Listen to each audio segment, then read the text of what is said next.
Olá, meu aluno, seja bem-vindo a mais uma prova, do curso de correção de provas da banca IBFC, tá legal? Banca que elabora muitos concursos da área policial, normalmente a Polícia Civil, papiloscopista e também vai elaborar o concurso do Tribunal de Contas do município do Rio de Janeiro, tá legal? O edital é do ano de 2016. Então a banca IBFC é a banca do edital do TCM, um dos concursos mais esperados de nível médio, do Brasil, vamos dizer assim. Então olha só, esta provinha é uma provinha de nível superior para o cargo de advogado, uma provinha com 10 questões, legal? Então nós temos aí 10 questões e as primeiras, obviamente, com uma tendência de provas de língua portuguesa, no geral, não especificamente da banca IBFC, você começa uma prova de língua portuguesa com um texto. Então, existe a parte de interpretação textual, a parte de compreensão textual. Então, como é que é a lógica disso? É a diferença entre interpretação textual e compreensão textual. A interpretação textual é o momento em que você faz a inferência, ou seja, você deduz alguma coisa a partir daquilo que você acabou de ler. Isso é uma interpretação textual. A compreensão textual, ela trabalha com elementos do texto, escrito no texto mesmo, explicitamente, partes do texto, não inferência, e sim Ctrl+C, Ctrl+V, ou seja, copia e cola. Então, a IBFC ela trabalha com os dois estilos de questões, fora a parte gramatical, enfim. Então, vamos seguir aí com a provinha. Crise de identidade. Em provinha aí, vamos pegar o primeiro texto. Foi na semana passada, no Leblon. Como todo mundo sabe, será que ainda sabe? O Leblon não é a minha praia. Sou copacabanense. Para mim, o Leblon fica além fronteiras. Sou sempre um visitante em suas ruas. Olho para o bairro com olhos de turista, admirado com suas madames que almoçam fora, com os que se divertem na rua Dias Ferreira e, principalmente, com a crença da quase totalidade de seus moradores de que o pão e o presunto foram inventados no talho capixaba. Nunca estou no Leblon por acaso. Dessa vez, estava indo ao dentista, mas mudei de assunto e estou perdendo o fio da meada. Como estava dizendo, foi na semana passada, no Leblon, ia ao dentista, mal pisei na calçada do quarteirão a que me dirigia, quando, na outra esquina, uma senhora me acenou. Bonita, cabelos brancos, esguia, bem vestida, ela veio se aproximando. Abriu um sorriso, me conquistou. Já bem perto, abriu os braços. Parecia uma fã. Correspondi, dei-lhe um abraço e ela gritou entusiasmada. Arthur da Távola! Passei 23 anos ininterruptos escrevendo uma coluna que em alguns momentos era publicada 3 vezes por semana. Faz 8 meses que parei. E já estão me confundindo com Arthur da Távola? Não que essa confusão não seja envaidecedora. Sempre fui fã dos textos de Távola.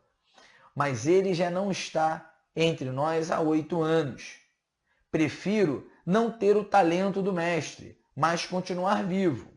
Vivo, pelo menos eu posso continuar tentando alcançar o seu estilo.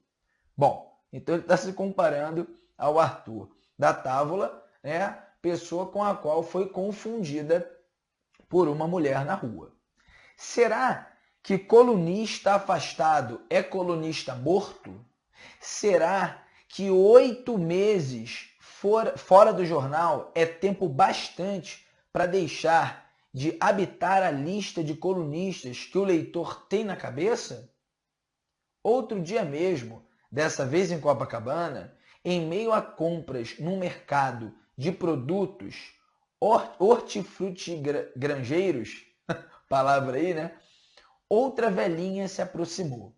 Disse que me lia sempre.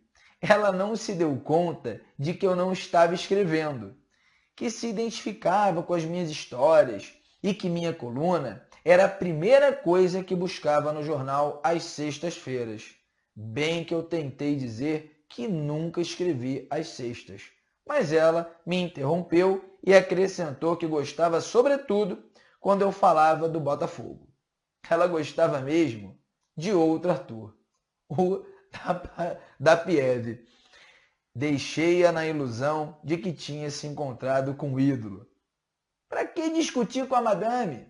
E depois, pensa bem, é muita ingenuidade da leitura imaginar que o da Pieve estaria fazendo compras num mercado de produtos hortifrutigranjeiros.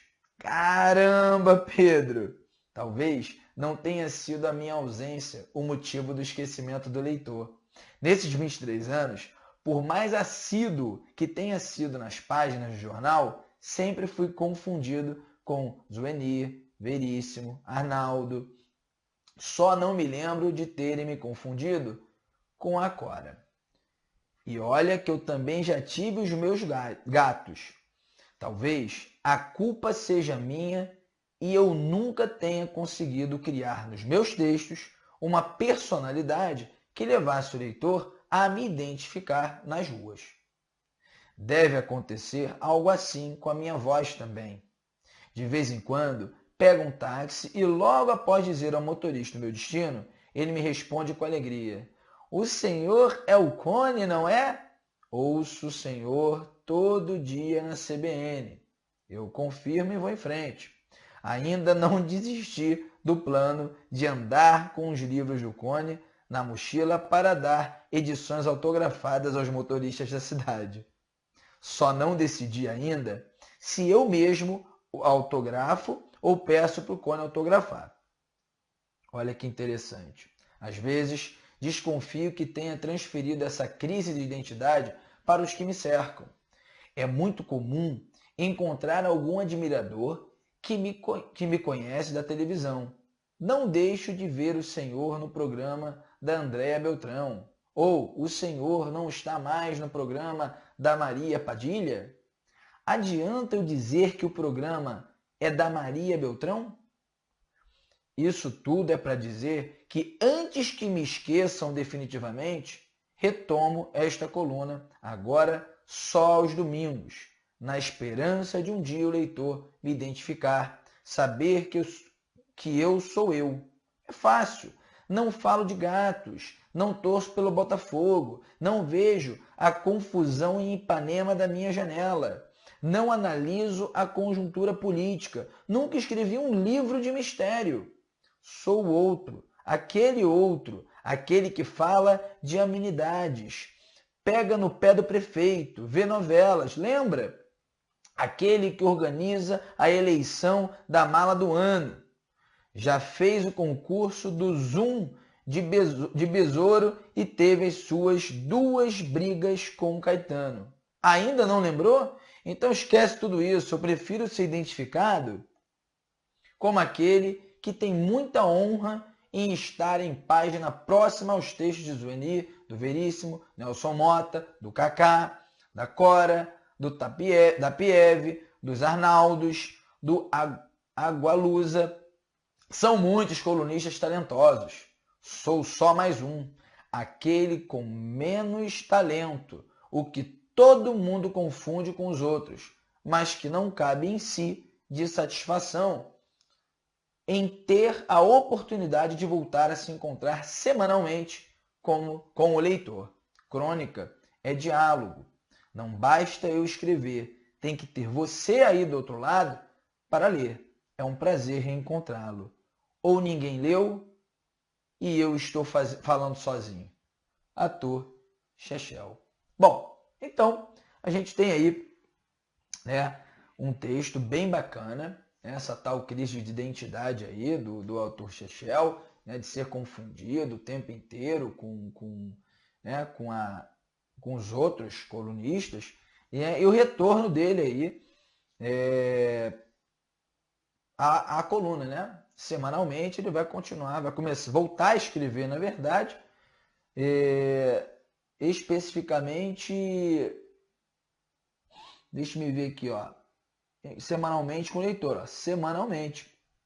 É isso? Então, olha só, vamos ver a primeira questão, a questão de interpretação textual.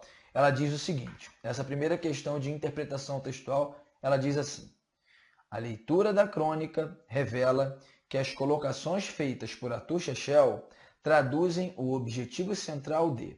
Quando ele fala em objetivo central, né, uma questão que traduz, ou seja, a leitura, o texto, ele na verdade, no fundo, quer a ideia central do texto. A gente tem que ter muita atenção, né, quando fala em relação à ideia central, porque envolve, normalmente, né, envolve o tema interpretação textual. Repare que o examinador pede o objetivo central do texto. Tá legal? Ainda que as outras opções, né, apresentem ideias que pertençam ao texto, ele não quer a ideia que pertença ao texto. Ele quer uma ideia central do texto. Então isso é muito importante. Na introdução, já na introdução do texto, há bem uma dica sobre o que é o tema central, com a pergunta: será que ainda sabe? Né? Lá bem na ideia central, bem no início do texto, ele fala, ó, cadê? Vamos voltar aqui. Uma dica. Ó, quando ele fala, ó, foi na semana passada no Leblon, como todo mundo sabe. Será que ainda sabe? Ou seja, aqui ele já começa, né, essa crise de identidade. O Arthur Shechel já fica com uma crise de identidade bem nessa parte do texto. Então, quando você começa, aí ele começa a dar, né, várias situações aí de crise de identidade, que ele é confundido e tal, enfim, ele fala que ele não é da praia, ele não mora, né? Lembrarem que o Leblon não é praia do escritor, ele mora em Copacabana. Enfim, ele faz essa pergunta aí justamente para identificar que é um problema de identidade do Arthur Shechel. Todo mundo confunde, não sabe onde o cara mora, confunde o nome dele, enfim. Então ele começa a falar de, pô, será que alguém ainda sabe? Será que ainda sabe? Ou seja, uma coisa que em regra na cabeça dele seria uma coisa óbvia e no fundo, na prática, não é nada óbvio. É essa crise de identidade, ó, pelo próprio título, né, que já traz aí a linha de pensamento do texto, a crise de identidade do Shechel. É legal? Então ele vai em vários momentos aí, fala que a senhora encontrou, né, lá e falou que ele era o ator da távola, enfim, né? Então vamos pegar as opções, quando ele fala assim, ó, criticar os moradores do Leblon. Ele até, às vezes, ele critica os moradores do Leblon, só que a letra A, quando você fala em criticar o morador do Leblon, ela até pertence ao texto, mas não é a ideia central do texto, né? A letra B, confrontar defeitos e virtudes de dois bairros cariocas, ele até confrontou, mas a intenção dele, a ideia central, o objetivo do texto, partindo da leitura integral do texto, não é confrontar defeitos e virtudes dos dois bairros cariocas, né, Leblon e Copacabana. Claro que não. Ele até fala disso, das características, né, dos bairros. Então, realmente, a questão letra B de bola está fora, né? Na letra D de dado, ele até fala, né, em homenagear grandes autores. Legal, né? É constantemente confundido com outros autores, né, com outros escritores, na verdade. Ele fala do Zueni, ele fala do Veríssimo, do Arnaldo, do Cônias, né? Enfim, né, quando você fala... Mas quando ele menciona, a intenção não é homenagear, mas sim refletir a crise de quê? Da identidade dele. Ele não está querendo homenagear, ele até fala de uma forma positiva, em alguns momentos, que ser confundido com grandes nomes, estar no meio de grandes nomes, é um prazer, sobretudo no final do texto ele fala isso. Mas a ideia central do texto, o objetivo central do texto é falar sobre a crise da identidade dele, né? Essa confusão que o público faz em relação ao Arthur Schechel. Então, não é a ideia, o objetivo central do texto não é homenagear grandes autores. E informar que voltará a escrever mensalmente, isso aqui é um erro clássico, um erro que envolve a contradição, né? A contradição. O que é a contradição? A contradição é o seguinte, é quando você tem uma opção que vai contrária, né, à leitura do texto, às informações textuais. Ou seja, não é mensalmente, é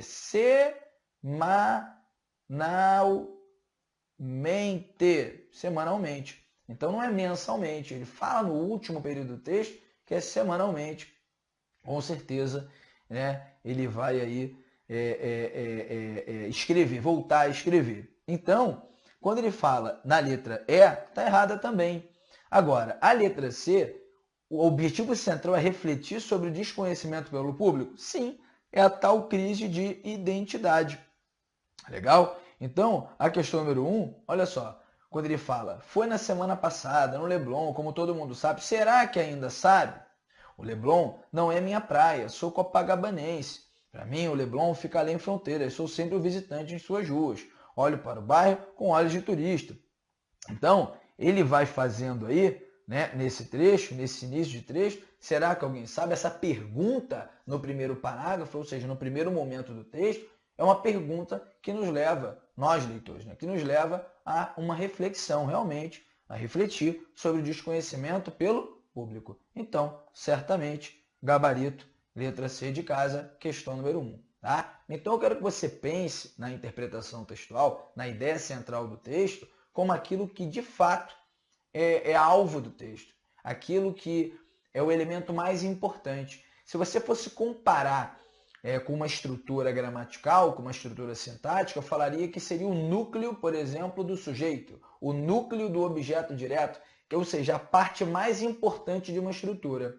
Então, a parte mais importante do texto é o tal objetivo central, é a ideia central, é o tema central. Então, quando você fala em central, objetivo central, tema central, ele está buscando aquilo que de fato é o elemento mais importante no texto, para quem escreveu, tá legal? Então você tem que buscar isso. Existem vários elementos, existem várias partes do texto, várias opções aqui são verdades, tá legal? Não são mentiras, foram extraídas do texto, estão no texto, mas não representam o objetivo central do texto, né? Então a gente tem que tomar um cuidado danado com isso, porque o objetivo central é uma coisa, né? E a outra parte aí é os termos, vamos dizer assim, acessórios. Tá legal? Quando ele compara, quando ele faz, não é o objetivo central. Ele fez tudo isso para quê? Para refletir sobre a tal crise de identidade. Então, a questão número 1, a gente marca a letra C, sem dúvida e sem muito mistério. Beleza? Tranquilo? Vamos lá. A questão número 2, ele fala o seguinte, na questão número 2, com base no texto, a crise de identidade a que o título faz menção justifica-se, ou seja, ele quer uma pergunta que vem muito relacionada à primeira pergunta. Então, vamos tentar buscar aí a justificativa para tal crise de identidade, tá legal? Então, olha só, justifica-se pelo autor estar confuso com seus valores e convicções depois de tanto tempo escrevendo para o mesmo público, né? Então, quando você fala na letra A, isso não existe, né? Essa crise de identidade não é pela confusão do autor, e sim por ele ser confundido na rua com outras pessoas. Ele não está com crise, ele não está confuso com seus valores e suas convicções. Claro que não. Ele está pedindo para que a gente reflita sobre essa confusão que é feita entre Arthur Schechel e outra pessoa. Quando a pessoa olha para ele ou escuta a voz dele, ela simplesmente confunde com outra pessoa. Então ele tem essa crise de identidade nesse sentido. E não porque ele está confuso com valores e convicções depois de tanto tempo escrevendo, nada a ver. Isso aqui é uma coisa totalmente fora. A gente consegue levando as opções, né? Vamos tentar levar as opções. Dentro de uma prova de concurso, eu sugiro que você vá para uma prova querendo acertar a questão. Tá legal? Bom, letra B. Devido ao autor estar sem assunto para escrever depois de tanto tempo? É isso? Ele está sem assunto, por isso essa tal crise de identidade? Devido à crônica falar sobre vários autores, destacando a grandiosidade dos mesmos frente à sua pequenez, pelo amor de Deus, ele não se compara aos outros escritores. Na verdade, ele tem uma relação com os outros escritores. E a crise de identidade não é por conta disso. Né? Essa tal crise, será que é devido ao autor crer que sua existência enquanto pessoa está atrelada ao seu reconhecimento nas ruas? É isso? Essa crise de identidade? Claro que não, aí não seria uma crise. E letra D, pelo fato de o autor ser confundido constantemente com outros escritores. Então, a crise, né, de identidade, ela é justificada pelo texto com a opção letra E, sem dúvida. Né? Ele fala que as pessoas o tempo inteiro o confundem nas ruas. Né? E o confundem com o quê? Com outros escritores. Então, muito cuidado aí para você não dar mole de bobeira na questão tranquila de interpretação textual. Na verdade, mais do que de interpretação textual, ela é uma questão de compreensão textual. Ela está escrita no texto. É legal? Você consegue extrair do texto. Então, cuidado. Questão número 2, ficaremos com a letra E. Tá legal? Questão também, né, de texto. A questão número 3 é o seguinte. Ele fala assim, ó. Vamos lá. Copacabanense é um adjetivo criado pelo autor. De acordo com o texto, é possível inferir que ele é um indicador de quê? Tá legal? Esse copacabanense, pelo texto, esse adjetivo que foi criado é um adjetivo que indica o quê? Seu estado emocional, seu local de moradia, suas convicções políticas, sua profissão, suas pretensões culturais. Bom, a questão número 3, ó, foi na semana passada, no Leblon. Como todo mundo sabe, será que ainda sabe? O Leblon não é minha praia. Sou copacabanense. Para mim, o Leblon fica além fronteiras. Sou sempre um visitante em suas ruas, olho para o bairro com olhos de turista. Ou seja, esse aqui indica o local em que o autor mora, ou seja, seu local de moradia. Então, quando ele cria esse adjetivo, ele tem a intenção, é possível inferir que ele não disse escrito que ele mora, mas você consegue inferir, você consegue deduzir, você consegue interpretar que copacabanense quer dizer que ele mora em Copacabana. Tá legal? Então, não tem nada a ver com seu estado emocional, com convicções políticas, com sua profissão e suas pretensões culturais. Realmente, copacabanense é o seu local de moradia. Tudo bem? Tranquilo? Legal? Então, questão aí, né? Número 3, letra B de bola. Vamos lá. Questão número 4. Assinale a opção que apresenta corretamente a classificação sintática dos termos em destaque na frase. Bonita, cabelos brancos, esguia, bem vestida, ela veio se aproximando. Então, olha só. Ele é um predicativo de quem? Ele é um adjunto adnominal de quem? Ele é um sujeito? Ele é um predicativo de algum objeto? Ele é um aposto? Né? Então, quando você trabalha com a questão em si, deixe-me ver aqui se eu pego o trecho. Então, olha só. Quando ele fala, ó, ela veio se aproximando. Ela veio se aproximando. Ela é o quê? Sujeito. E ela é bonita, ela tem cabelos brancos, ela é esguia, ou seja, bonita e esguia são características. Aí eu tenho que tomar um certo cuidado, por quê? Porque quando ele bota adjetivo, o adjetivo, se eu falo assim, adjetivo.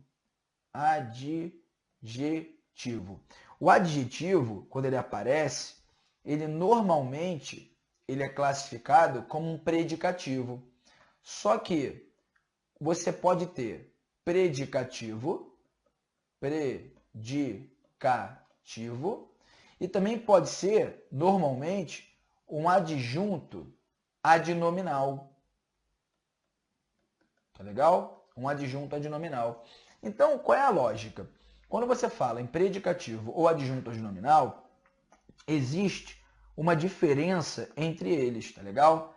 Uma não, na verdade, mais de uma. Quando você fala adjunto adnominal, por exemplo, ele representa uma característica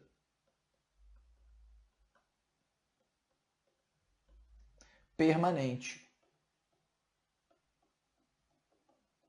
Tá? E mais do que isso, o adjunto adnominal, ele não se separa do seu nome. Vou colocar essas informações por exemplos, tá legal? Alguns exemplos a gente vai fazer aí. Então, ó, e o predicativo é uma característica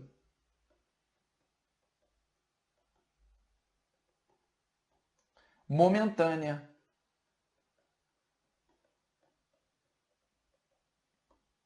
Tá legal? E pode aparecer separado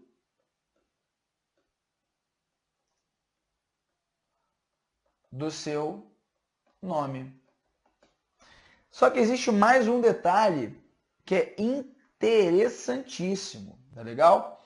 O adjunto adnominal é uma função sintática menor que fica dentro de uma função sintática maior. E o predicativo não. O predicativo é uma função sintática independente.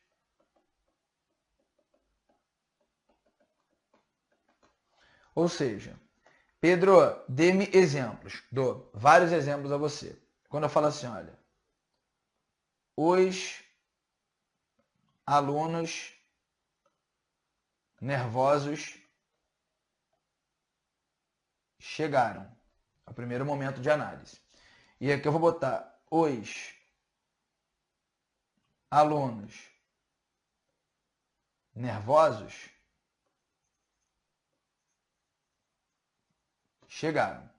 Eu percebo claramente que nervosos, tanto em cima quanto embaixo, classe gramatical, morfologia, que não foi o que a questão exigiu, tanto em cima quanto embaixo, eu tenho nervosos sendo o quê?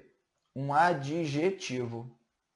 Então, eu tenho nervosos embaixo e nervosos em cima, ambos adjetivos. Tá legal? Bom, só que um é adjunto adnominal e o outro é predicativo. Neste caso, predicativo do sujeito.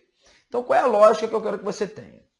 De cara, o adjunto adnominal ele não pode ser separado do seu nome. Então, sintaticamente falando, nervosos é adjunto adnominal. De quem? De alunos. E aqui, os alunos nervosos não é adjunto adnominal, porque já tem uma vírgula ali. Então, nervosos é o quê? É um predicativo. Neste caso, um predicativo do sujeito. E qual é o sujeito? Os alunos. Pedro, os alunos na segunda, eles são nervosos ou eles estão nervosos? Estão nervosos. Tá legal? É um predicativo mesmo. É uma característica momentânea. Tá legal? E em cima, os alunos, eles estão nervosos ou eles são nervosos? Eles são nervosos. E qual é o sujeito da primeira? Os alunos nervosos. Então, você tem uma função sintática menor dentro de uma outra função sintática maior. Tá legal? Então, quando você trabalha com isso, eu consigo até separar, por exemplo, olha que interessante, fazer assim, ó. Os alunos chegaram nervosos. Posso separar, seja uma separação por meio de vírgulas, seja uma separação colocando um verbo, seja um verbo de ligação, seja um verbo intransitivo, pouco me interessa. O que interessa é o seguinte, que o adjunto adnominal não se separa de forma alguma, mas o predicativo sim.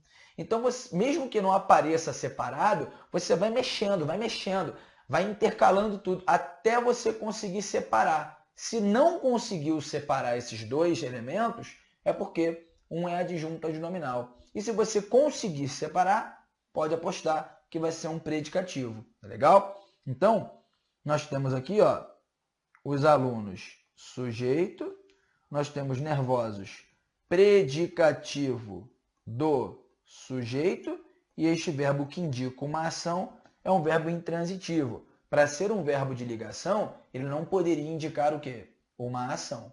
Tudo bem? Tranquilo? Bom, então nós temos aí a primeira, explicação teórica. Só que eu vou colocar mais uma frase para que possamos brincar de uma forma mais profissional. Vamos lá. Então, quando eu falo assim, olha, eu comprei, ó, eu comprei a camisa bonita. Eu comprei a camisa bonita. E eu considerei a camisa bonita. Agora nós temos um problema sério. Por que, Pedro, nós temos um problema sério? Bom, primeiro, porque eles não estão separados, né? Então, se não estão separados, ferrou. Será que é adjunto adnominal ou predicativo? Não sei. Então, eu vou tentar fazer uma mistureba, vou tentar jogar para cá, jogar para lá, refazer a frase, para que eu consiga aí, de alguma forma, separar os elementos. Aí eu consigo perceber, por exemplo, uma dica que eu dou ao meu aluno é o seguinte, tenta jogar na voz passiva. Olha só, eu comprei a camisa bonita. Olha que interessante. Eu, sujeito, comprei. Quem compra, compra alguma coisa. A camisa bonita, objeto direto. Pedro, por que a camisa bonita e não a camisa?